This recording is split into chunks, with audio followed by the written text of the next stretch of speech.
Good morning, tribe. Sally here. Hope you're having an amazing and fascinating day. I know I am. Welcome back to another Monday Milepost Mailbag. Kit was in his bed. I'm trying to get him up here. Here we go. Here we go. Oh, big boy. Yeah, here's my kit. I got my coffee. Yeah. You ready? Are you ready for Milepost Mailbag? Good boy. Wake up with the sun in our eyes. Sally forth, no need for goodbyes. Journey calls, let's roll the dice. Every mile a new surprise. Okay, before we dive into your comments from this week's video, let's do a little travel recap since I've left Yellowstone. And I'd say stay tuned all the way to the end because we got everything from snow day survival tips in here to camp post questions and even some talk about RV apps. It has been a slow roll getting out of Yellowstone and heading south. You can't imagine how my heart sunk when I turned the key on Friday morning and Henry didn't start when I thought I was getting ready to leave. Now, I'm fortunate because my RV allows me to start the engine battery. It's got a momentary switch on the dashboard that is connected either to the generator or to the original house battery. I don't think the original house battery actually works anymore to do that because it's now a lithium. I don't think it's got any cold cranking. I don't think it has enough cold cranking amps to be able to start the house battery, but I don't know that for sure. What I ended up doing was turning on the generator, ran the generator for about 5 minutes. That charged my coach battery or the engine battery enough that I was able to get it started and get on down the road. Unfortunately, and this was the last video. This was in the last video that just came out day before yesterday, I think. Unfortunately, when I got to the Shell station in Jackson and I turned it off to get propane, it would not restart. And roadside assistance wasn't able to assist me. They tried really hard. They actually did a really good job of following up and just were not able to find anybody local that was willing or able to come help me. And that's part of the problem with, breaking down in a smallish town. Oh well. So me being who I am, I walked out of my RV and approached a guy in a Tacoma pickup truck over at the gas pump side and asked him how he felt about being a good Samaritan that day.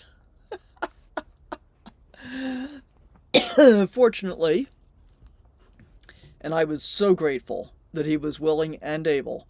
And even better, he didn't turn out to be a serial killer. I didn't even think about that until like yesterday. I was kind of recapping in my head that whole situation. And I'm thinking, you jumped into a truck with a guy you just met that you knew nothing about and went for a ride. Are you nuts? Worked out okay, thank heaven for that. So once I had completed swapping out the battery and I got back on the road, well, it was like mid-afternoon. It was almost 3 o'clock by then. And I thought I was going to be in Idaho Falls and finishing up all of my errands by that time. So I did get to go to PetSmart and Walmart on Friday afternoon, but I didn't get to Sam's Club until almost 8 o'clock, so I decided just to go ahead and stay there and then wait until the morning to do my shopping. But between prepping a video for you guys, doing all the shopping, making breakfast, doing the dishes, taking a shower, and storing all the stuff that I bought not in that order at all, I didn't get on the road until 11:30 in the morning. And I stopped at the Idaho Potato Museum in Blackfoot, enjoyed learning all about Idaho's potato history. I don't know why I can't talk this morning. I'd say it's worth a stop. And they give you taters for out-of-staters. Mashed potatoes in a package. It's kind of cute. Unfortunately, the Museum of Clean in Pocatello turned out to be a bust for us. There were way too many kids running around that weren't being supervised by their parents, and it made it really uncomfortable for both me and Kit, so we moved on. I was hoping to make more distance, but the rain was pretty heavy and the wind was pretty heavy, and so that had me getting off the road in, I think it's pronounced Malad, M-I-L-A-D, Idaho. We stayed at a city park there and had a really pleasant walk yesterday morning. So Sunday was all about seeing how many miles I could pile on because I'm trying to get to Borrego Springs as quickly as I can. I was hoping for an overnight at a hot springs location, but I abandoned that idea when I realized I would have been arriving at dusk down a dirt road, and with all the rain, I'm thinking, well, possibly muddy, and the temperature was already falling. I knew I wouldn't want to make the walk to the hot springs for a soak after dark, and I figured it would be too cold for me to want to do it in the morning either. So I pushed on to Parowan, Utah. That's where you'll find me today, sitting in Henry on a relatively unpopulated residential seat, getting this mailbag ready for you guys to see tonight. And here's a tip for you. When I choose places like this residential street or the city park that I was in the previous night, I check online to see if there are local ordinances affecting overnight parking for RVs. At Malad, the ordinance was 48 hours parking for commercial or recreational vehicles on city-owned public rights-of-way, and in Parowan, you can park for up to 24 hours at a time. And so my choice is, I'll look it up. I keep the search results open in the browser on my phone, just in case I get a knock. Seems unlikely that I'll get a knock. And part of my thought process is, when I'm in a small town, for one thing, I usually check to see if they have their own police department, and most of them do not, which means that it's unlikely that anybody is going to be out patrolling overnight. I cover up all my windows. I try and be as stealthy and quiet and dark as I can so it doesn't really look like I'm going to be living on somebody's street. And, yeah, so far, so good. I haven't ever had an actual problem. And in this case, I was really grateful to get stopped here last night. I had actually been planning to go to Parowan Gap Petroglyphs, but that was another 11 miles down the road, and it was dark when I got off the freeway. I didn't want to do that much more driving in the dark. So, there you go. All right, let's get into those comments. We're going to kick it off with one from Crafty Traveler, and as a reminder, if you haven't checked out her channel, you should. So, Crafty Traveler is commenting on the video, Camp Host Snow Day, staying cozy and sane in my RV during a surprise storm. And she says, good idea to bring in the slide when it's snowing. We had snow for about 3 days once in Colorado, and my hubby had to get up on the ladder and sweep off the snow on the slider awning. Absolutely right. And those slide toppers can get heavy fast when the snow piles up. First of all, I don't like ladders, so I would just as soon avoid learning it the hard way. So I pull my slide in early, and I stay warm watching from the window. Plus, keeping the slide in during colder weather, really reduces the propane use, since there's less airspace to heat. So, that's how I do it. And similarly, if I know it's going to be raining overnight and I'm leaving the next day, I bring my slide in that night so that the top of it doesn't get wet from wind-driven rain that gets under the topper, awning topper, whatever you call it. Slide topper, that's the thing. All right, on the same video, Susan Jack 4099 says, looks like you're hunkered down pretty good soup weather. Be safe, stay warm, the best that you can. Thanks, Susan. You're absolutely right. That was definitely soup weather. I had the heater running intermittently because I was trying to conserve propane, a cozy blanket, and the pot simmering on the stove. Even Kit was pretty content to just nap through the storm right next to me on the sofa. From the community post, my last day as a camp host at Lewis Lake, I was asking for input on what kinds of things that you guys might want to know. Laura Lynn 1056 says, would you ever host at a no-generator campground again? That is such a great question, and the answer for me is probably I would, because I've got a solid solar and lithium battery setup. I love the peace and quiet at Lewis Lake, but it definitely added some challenges when the weather didn't cooperate. And the biggest issue for me was all the tall trees that were blocking the sunlight, which depressed me both emotionally because of my seasonal affective disorder that I didn't know I still had until I got there. And it was difficult for my solar system as well because there was just not enough sunlight for enough hours of the day to really be comfortable. GMoneyIsIt says, I was surprised that you didn't get paid other than a campsite. It should have had electricity at a minimum.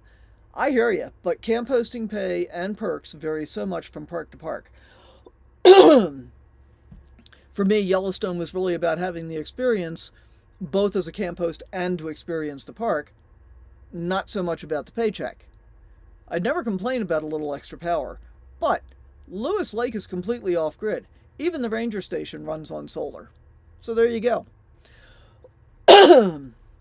Excuse me. Lisa Roth says, I had to replace my battery this summer too. I really enjoy... Oh, this is the camp host off-duty video. Sorry. I had to replace my battery this summer too. Really enjoyed this video, Sally. Sorry about SAD, seasonal affective disorder, rearing its ugly head, though. Hi to Kit and hugs to you. See you down the road. Lisa, that is so relatable. There's never a convenient time for a battery to die, right? And I love that you used your Blue Eddy as a stopgap. Smart move. And thanks for the kind words. Sunshine and good people always help pull me through.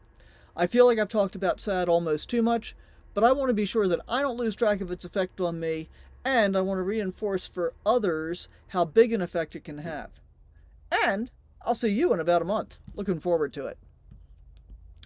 From RV Life Mailpost Mailbag... From RV Life Milepost Mailbag Episode 10, What It's Really Like to Be a Camp Host in the Snow. John C9I5V says, if I travel by RV for 8 months annually, should I pay for the pro version of iOverlander 2 or stick with the free one? Well, great question, John. My favorite price is always free $99. I use the free version myself. The issue is that it limits you to one state at a time. So you have to unload the state that you've got currently loaded in order to load the next state. That's a little bit of a pain, not a big deal. If I'm planning ahead, I'll do it like in the evening. Sometimes if I'm on the road and it's like, well, okay, guess I'm going to do it now. Whatever, it's not that big a deal. Unless you're hopping states every few days, I'd say save the money. Then you got more money for fuel and fun stops instead. I don't think it's worth paying for otherwise. And typically you get one ad, like when you first look at the first location you want to look at on the free version, and then after that you can look at as many as you want to in that session. So I use the free version. All right, this week's Airmail Frequent Commenter Shout-Out goes to Texas Lady 7630. And in this particular comment, she says, Kid is cute in his jacket. Love the snow scenes, but glad you're getting out before it gets too bad or hazardous to drive in.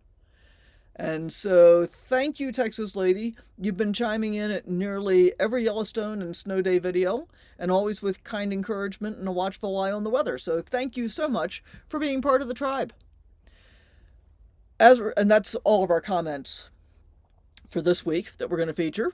As a reminder, my travel videos are still coming in chronological order.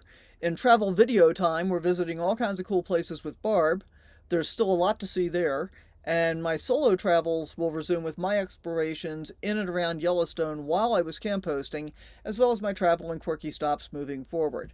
So thanks again to everyone for all your comments and questions. I love seeing these conversations grow week after week. It really helps make this community feel like family. Don't forget to leave a comment on this week's videos for your chance to be featured in next month's mailbag. And as always, until next time, Sally forth. We'll see you soon. Bye for now.